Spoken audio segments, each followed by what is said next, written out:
The Count of Monte Cristo is the classic story of an innocent man wrongly but deliberately imprisoned, and his brilliant strategy for revenge against those who betrayed him. This adventure novel, written by the French author Alexandre Dumas and released in 1844, is one of Dumas's most popular works, along with The Three Musketeers.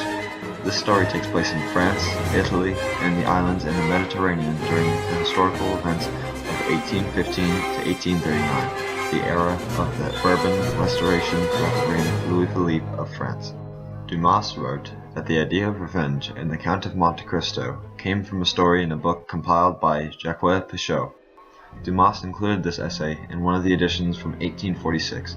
Pichot told of a shoemaker, Pierre Picard, living in Nimes in 1807, who was engaged to marry a rich woman when three jealous friends falsely accused him of being a spy for England.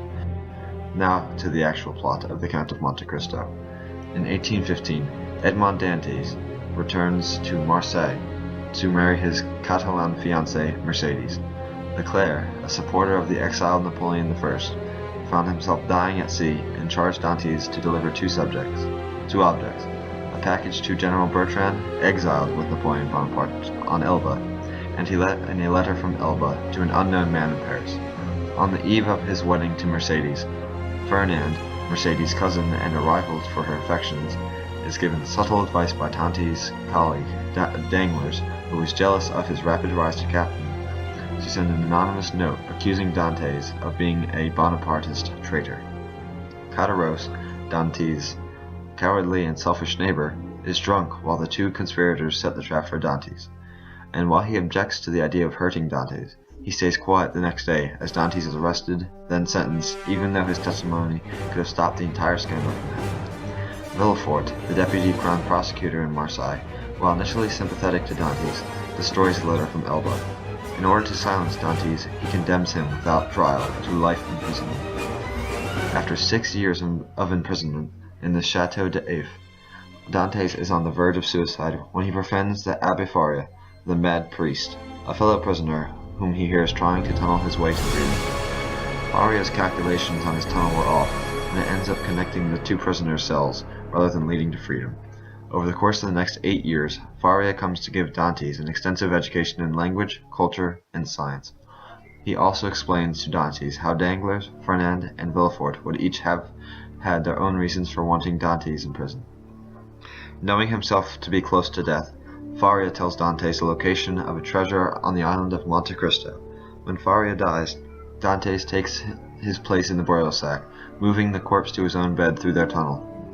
When the guards throw the sack into the sea, Dantes escapes and swims to a nearby island. He then makes his way to the hiding place of the treasure. After recovering the treasure, he returns to Marseille, where he begins to find out what became of everyone from his previous life. He later purchases both the island of Monte Cristo and the title of Count from the Tuscan government. Returning as the rich Count of Monte Cristo, Dantes takes revenge on the three men responsible for his unjust imprisonment: Fernand, now Count de Morcerf and Mercedes' husband; Danglars, now a baron and a wealthy banker; and Villefort, now Pissarro du Roi, all of whom now live in Paris. The Count proceeds to go through with the rest of his plans, killing those who betrayed him, although he never does reclaim his love. She remains married. Comparing the book to the 2002 movie, The Count of Monte Cristo is fairly accurate to the book, though some aspects are changed. One major difference, however, is that in the book, Dantes never doubts the existence of God, nor struggled with the morality of his vengeance. In the movie, Dantes states that he does not believe in God after the injustice he has been put through. However, his mentor, the priest, states in response to this, "No matter, he believes in you." In the book, it is quite easily possible to come to the conclusion that Dantes is a terrible man, or even insane. Hollywood does give him some morality. However, in both, Dantes finds it hard to find the line between justice and vengeance. Are you all right? Yes. I must go. I'm sorry I was not more helpful. Oh, no. You told me what I needed to know. Edmond Dantes is dead.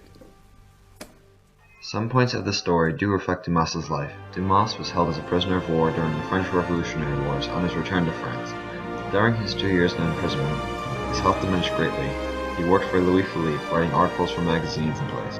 Now I move to the question, what is a classic? A classic is defined as being judged over a period of time to be of the highest quality and outstanding of its kind. This clearly defines the Count of Monte Cristo has been translated into nearly every modern language and has almost never gone out of print in those languages. According to George Saintsbury, there has been at least 29 motion pictures based on it, as well as several television series.